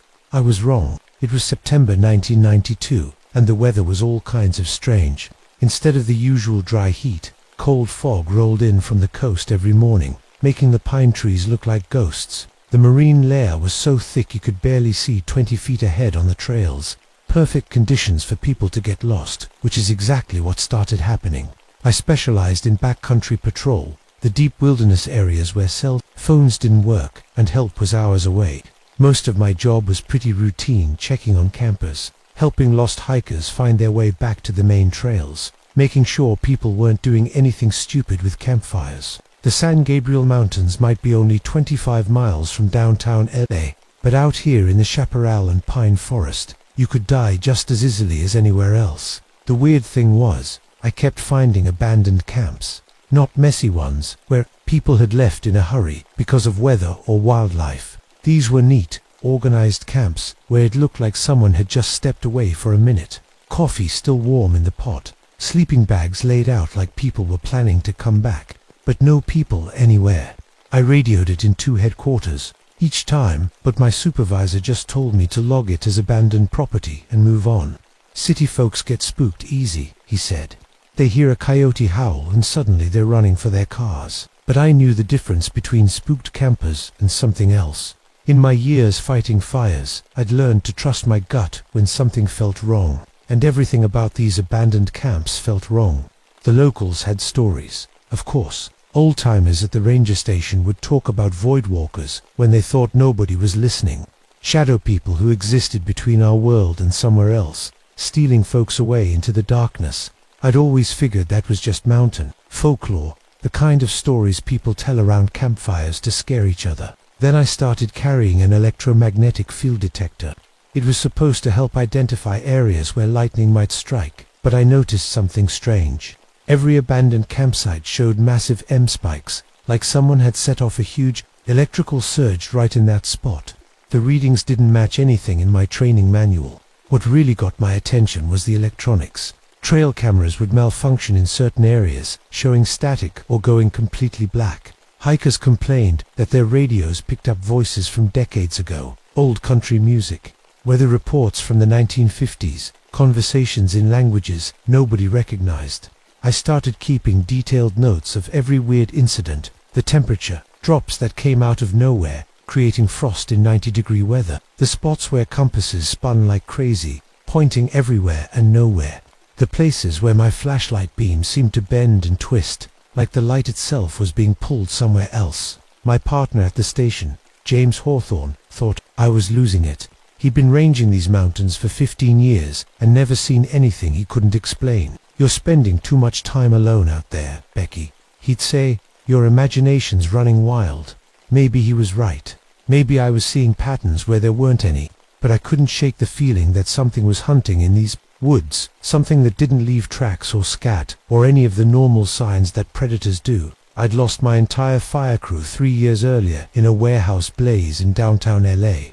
7 good people died because I made the wrong call about when to evacuate. The guilt from that followed me up into these mountains, and maybe that's why I felt so responsible for every person who went missing out here. I couldn't save my crew, but maybe I could protect the hikers and campers who trusted these trails. The morning, everything changed. I was starting my patrol before dawn. The fog was so thick I could barely see my own boots. My radio crackled with static, and for just a second, I heard what sounded like a woman's voice calling for help. But when I tried to respond, there was nothing but dead air. The call came in at 7:43 a.m. on September 15th. A man named David Mills was reporting his wife missing on the Eagle Rock Trail. I grabbed my gear and headed out, expecting another case of someone wandering off the marked path. David was waiting for me at the trailhead, pacing back and forth next to his Honda Civic. He was maybe 40 years old, wearing brand new hiking boots and a rain jacket that still had the tags on it. City folks, just like my supervisor had said. She was right behind me, he kept saying. We were talking about the weird fog, how it made everything look spooky. I heard her voice, and then I turned around, and she was gone. I'd heard this story before. People got separated in heavy fog all the time. How long ago was this, Mr. Mills? 20 minutes, maybe 30. I've been calling her name, but ... He trailed off, looking up at the fog-covered trees. There's something wrong with this place. The way the sound travels. It's like my voice just stops after a few feet. We started up the trail together. The fog was so thick it felt like walking through wet cotton. I could hear David breathing hard beside me, but I couldn't see him unless I turned my head directly toward him. "Janet," he called every few minutes. "Janet, where are you?" Nothing called back. About half a mile up the trail, we found her water bottle. It was sitting upright on a flat rock, cap screwed on tight, like someone had carefully placed it there. No sign of a struggle, no footprints leading away from the trail. "This is where we were walking," David said. "She was drinking from this bottle, and I made some joke about the fog looking like ghosts in the trees. She laughed and said something back, but I couldn't quite hear her over the wind. I knelt down and examined the ground around the rock. The soil was soft from the morning dew, perfect for holding tracks. I could see David's boot prints clearly, size 11 or so, with that distinctive waffle pattern that new hiking boots have, but I couldn't find any sign of his wife. "What size shoe does Janet wear?" I asked. 7.5. She's got those pink running shoes on, the ones with the white swoosh. I circled the rock 3 times, looking for any trace of a size 7.5. Pink running shoe. Nothing. It was like she'd just vanished into thin air. That's when David pulled out his camera. "I was taking pictures of the fog," he said. "You know, for the scrapbook. Let me see if I got anything." He flipped through the digital photos on the camera's tiny screen. Most of them showed the same thing, grey fog and dark tree shapes. But then he stopped at one particular image and went pale. "Look at this," he whispered. The photo showed the 2 of them on the trail, maybe 5 minutes before she disappeared. David was in the foreground, pointing at something off camera. Behind him, you could see a woman's figure in pink running shoes and a blue jacket. But where her face should have been, there was just a dark blur. "The camera must have malfunctioned," David said, but his voice was shaking. I took the camera and scrolled to the next photo. This one showed David alone on the trail, but there was something else. A shadow fell across the path behind him, a human-shaped shadow that didn't match any of the trees or rocks around us. It looked like someone was standing just out of frame, casting a shadow that bent and twisted in ways that didn't make sense. "When did you take this one?" I asked. "Right after Janet. Right after I realized she was gone. I was trying to get a picture of the area so I could show you exactly where we'd been standing." I stared at the image. The shadow was definitely human-shaped, but it seemed to be moving independently of any light source. In the photo, it looked like it was reaching toward David. That's when my radio crackled to life. Not with headquarters, but with something else, a woman's voice, faint and distant. "David, David, where are you? I can't find the trail. Everything looks the same. David grabbed the radio from my belt. Janet, is that you? Where are you? Static. Then, after a long pause, it's so dark here. The trees are different. They're not the same trees. Janet, stay where you are. We're coming to find you. Just keep talking so we can hear your voice. But the radio had gone dead. I tried switching channels, checking the battery, everything. Nothing but static. We need to call for backup, I told David, but when I tried to reach headquarters, my radio wouldn't transmit at all. The electronic display showed full battery and good signal strength, but no sound came through. That's when I noticed the temperature. It had been maybe 60 degrees when we started hiking, typical for a foggy morning. Now it felt like it was barely above freezing. I could see my breath, and frost was forming on the pine needles around us. Did you feel that? David asked. It just got really cold, really fast.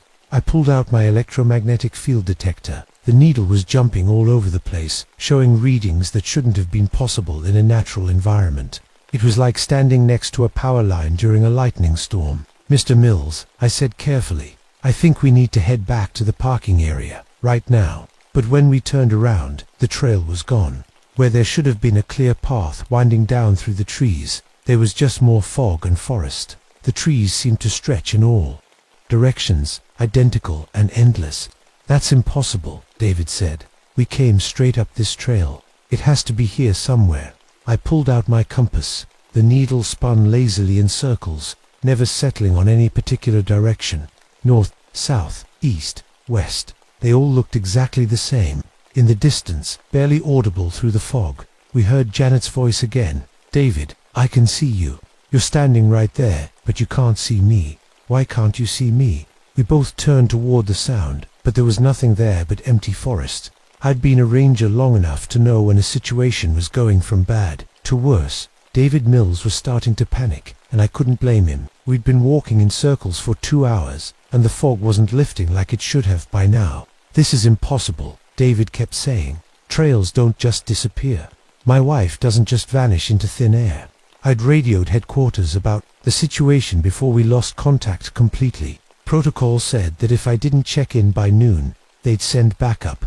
But noon had come and gone, and we were still lost in what should have been familiar territory. That's when we heard the voices. Not Janet's voice this time. Multiple voices, coming from different directions. Men, women, even what sounded like children. All of them calling out names, asking for help, wondering where they were. But when we moved toward the sounds, they seemed to move away from us, always just out of sight in the fog. How many people are lost out here? David asked. I didn't answer, because I was starting to realize that these might not be lost people at all. Some of the voices were too faint, too distant, and some of them were speaking in ways that didn't sound quite right, like they were calling from very far away, or from a long time ago. My partner James found us around 3 in the afternoon. I heard him calling my name through the fog, and it was the sweetest sound I'd ever heard. We followed his voice until we saw his familiar orange ranger jacket emerging from between the trees. Becky, thank God we've been looking for you for hours. What the hell happened to your radio? It stopped working. We got turned round in the fog, and we can't find the trail. I decided not to mention the electromagnetic readings or the strange voices. Not yet. James looked at David with the kind of professional sympathy he reserved for panicked civilians. Mr. Mills, I'm Ranger Hawthorne. We're going to find your wife. Okay, but first we need to get you both out of this fog. He led us down what looked like a deer path, moving with the confidence of someone who'd been navigating these mountains for 15 years. Within 20 minutes, we were back at the parking area. The fog was still thick up on the mountain, but down here the air was clear and warm. David Mills drove off to wait at the ranger station while James and I organized a proper search party. But as we were loading equipment into the truck, James pulled me aside. Becky, I need to ask you something, and I want you to tell me the truth. Have you been experiencing any strange incidents ... up there? I looked at him carefully. James wasn't the kind of guy who believed in ghost stories. What do you mean? Missing time, electronic malfunctions, voices on the radio that shouldn't be there. He paused. Temperature drops that come out of nowhere. I felt a chill that had nothing to do with the weather. You've experienced this, too. Last week, I was doing a routine patrol on the Wilson Trail when I lost 3 hours. 1 minute I was checking a campsite at 10 in the morning. The next minute I was standing in the middle of the forest at 1 in the afternoon with no memory of how I got there. James looked older than his 45 years, like he hadn't been sleeping well. That's not the weird part though. The weird part is what I found when I got back to the station. He pulled out a small notebook from his shirt pocket. I always log my patrol routes and times. But when I checked my notes from that day, I found entries that I didn't remember writing, times and locations that didn't match where I thought I'd been. He opened the notebook and showed me a page covered in his handwriting, but the writing looked strange, like it had been done by someone who was trying to copy his style, but didn't quite get it right. 11:47 observe shadow movement, independent of light source. Grid 23, Bilas 12:15 p.m. temperature drop, 30 degrees, lasted 4 minutes 12:33 p.m. Radio interference. Voices speaking in unidentified language, 12:58 p.m. Subject approached by unidentified figures. No visual confirmation possible. I don't remember writing any of this, James said. But it's my handwriting, in my notebook, with my pen. We spent the rest of the afternoon searching for Janet Mills. 8 rangers, to search and rescue dogs, and a helicopter when the fog finally lifted. We covered every trail in a 5-mile radius, checked every campsite and water source. Nothing. It was like she'd never existed. But that night, things got worse. I was staying late at the ranger station, going through missing person reports from the past few months. What I found made my blood run cold. 17 people had vanished in the Angeles National Forest since June. 17 people, all in the same general area where we'd lost Janet Mills. The pattern was always the same. Hikers would be with partners or groups, then suddenly they'd be gone. No signs of struggle, no bodies ever found, no tracks leading away from the last known location, just empty space where a person used to be. I was deep in the files when I heard footsteps outside the station, heavy boots on gravel, moving slowly toward the front door. I looked at the clock to 11:30 p.m., way too late for anyone to be visiting the station. The footsteps stopped right outside the door. I could see a shadow through the frosted glass window, the outline of someone standing there, but they weren't knocking, weren't calling out, just standing. "Hello," I called. "Station's closed. If this is an emergency, you need to call 911. No response. The shadow didn't move. I walked over to the door and peered through the window. There was definitely someone out there, but I couldn't make out any details. Just a human-shaped darkness against the parking lot lights. When I opened the door, no one was there, but in the gravel where the person had been standing, I found footprints, not boot prints or shoe prints.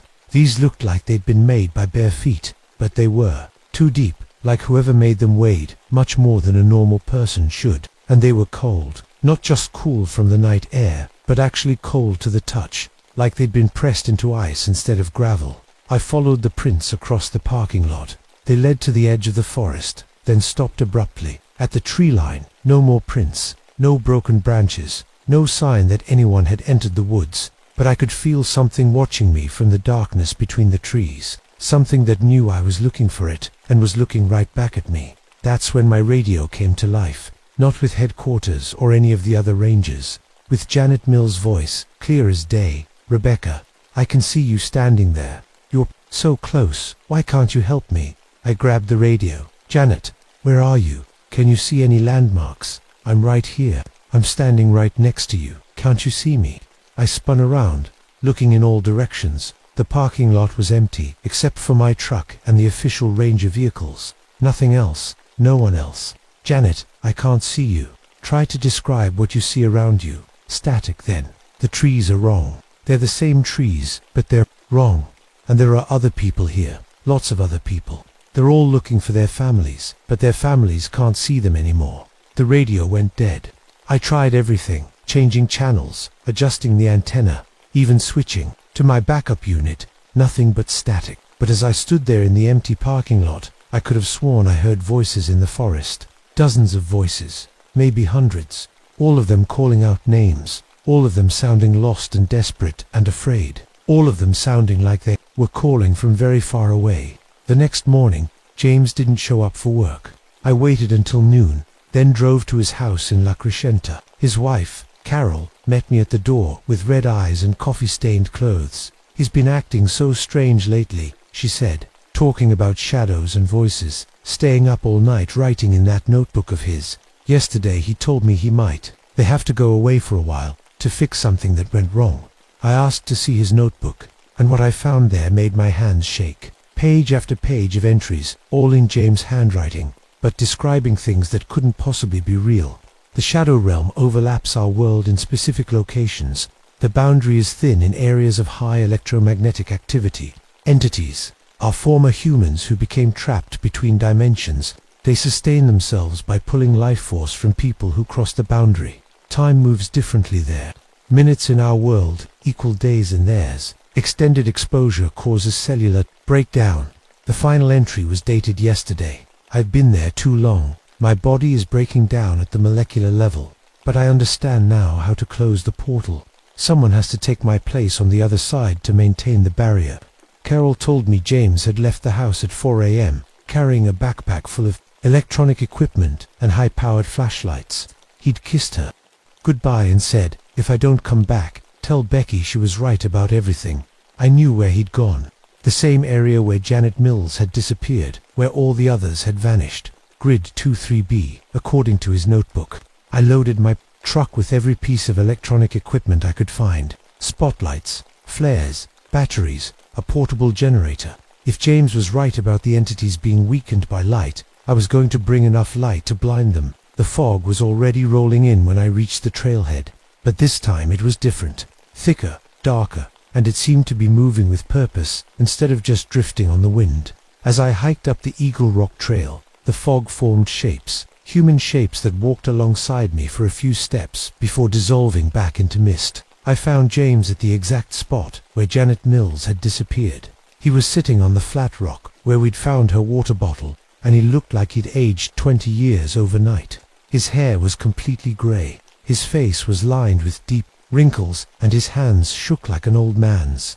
"Becky," he said when he saw me, "you shouldn't have come here." "James, what happened to you?" He held up his hands, and I could see through them.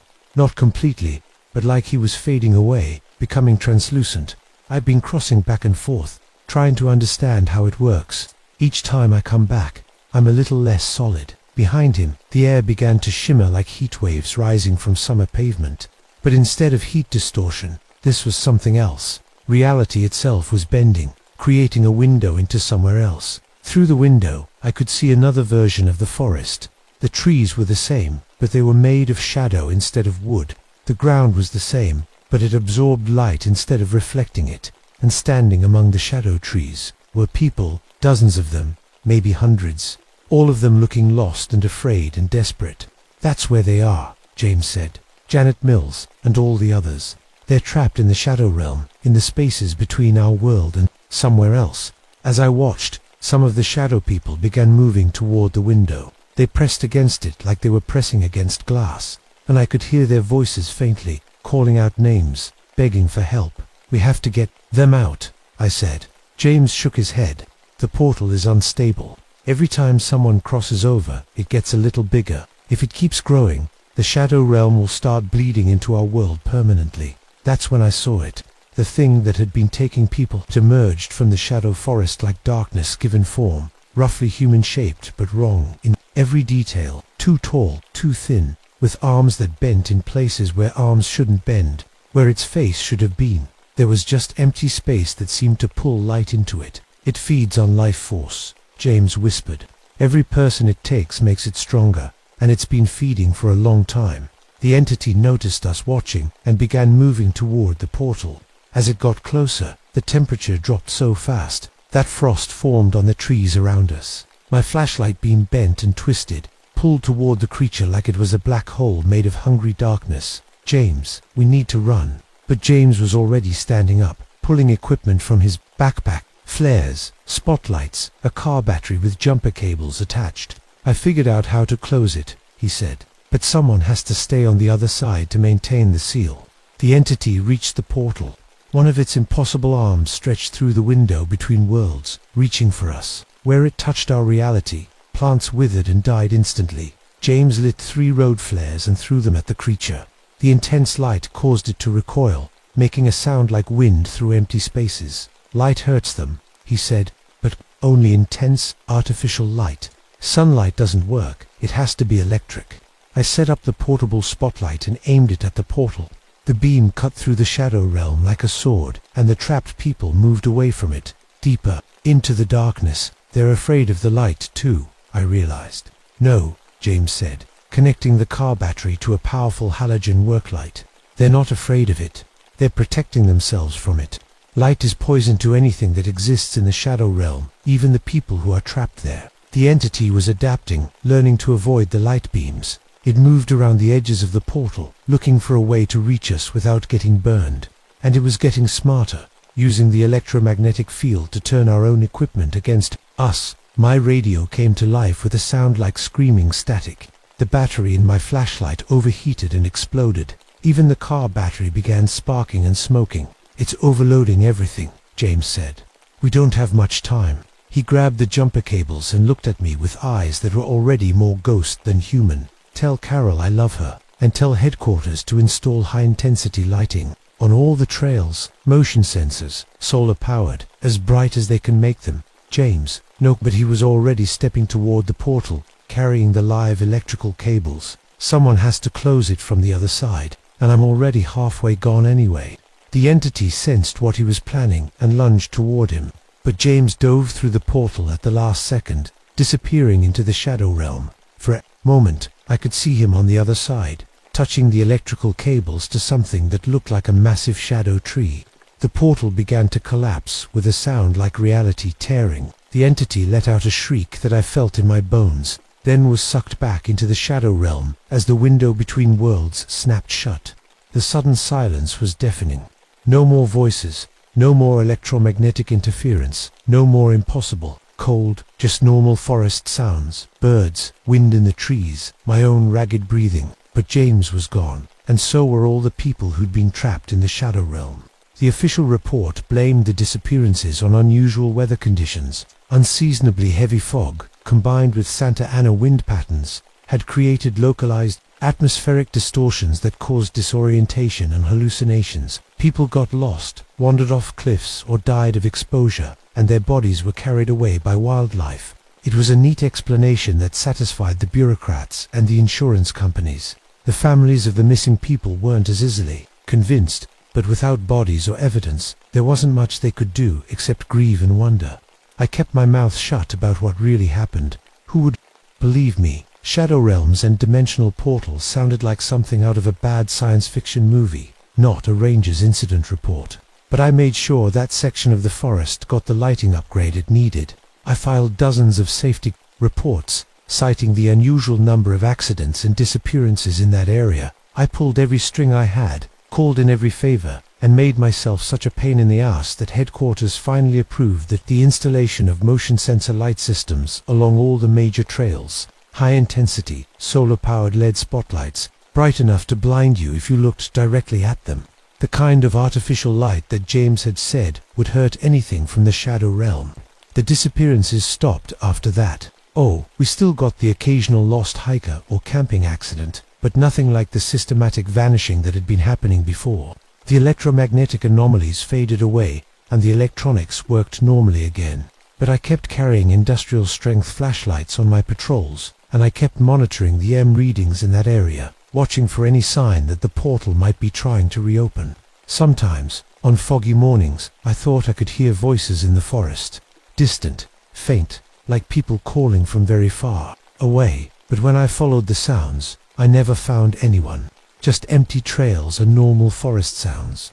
I retired from the Forest Service in 2010, after 18 years of keeping watch over those mountains. The official reason was a back injury from a rescue operation. The real reason was that I was tired of listening for voices that might or might not be there. But I still live in La Crescenta, just 20 minutes from the forest, and I still drive up to the trailhead sometimes, especially when the fog rolls in heavy from the coast. I park at the edge of the woods and listen, making sure the silence stays normal. Most nights, it does. But sometimes, when the fog is particularly thick and the motion sensors are triggering the security lights in sequence, I see shapes moving between the trees. Human shapes that don't quite move like humans should. They stay just outside the range of the lights, testing the barriers, looking for weak spots. I've started carrying a police scanner in my truck. When the shapes are moving, the scanner picks up voices, not the usual police and fire department chatter, but older voices. Voices from decades past, speaking in languages I don't recognize, all of them sounding lost and desperate and afraid.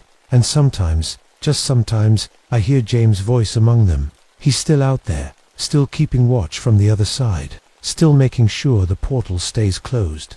But I wonder how long he can keep it up. And I wonder what will happen when the motion sensors finally break down, when the LED lights burn out, when the solar batteries fail, and the darkness comes creeping back. I've trained 3 other rangers to watch for the signs. Electromagnetic anomalies, missing time, voices on the radio that shouldn't be there. I've given them copies of James' notebook, even though they think I'm just a crazy old lady with too much imagination. Maybe they're right. Maybe the whole thing was just stress and isolation, and too many years of staring into dark forests. Maybe there never was a shadow realm, never was an entity that fed on human life force, never was a portal that needed to be sealed. But I don't think so, because last week, during a particularly heavy fog, one of the motion sensors failed. Grid 23B, right where Janet Mills disappeared. The light went out at 3:17 a.m., and it stayed out until morning. By the time the maintenance crew got there to replace the bulb, they found something interesting. Footprints in the soft earth around the light post, not boot prints or shoe prints, bare feet, too deep, like they'd been made by someone much heavier than they should be, and they were cold.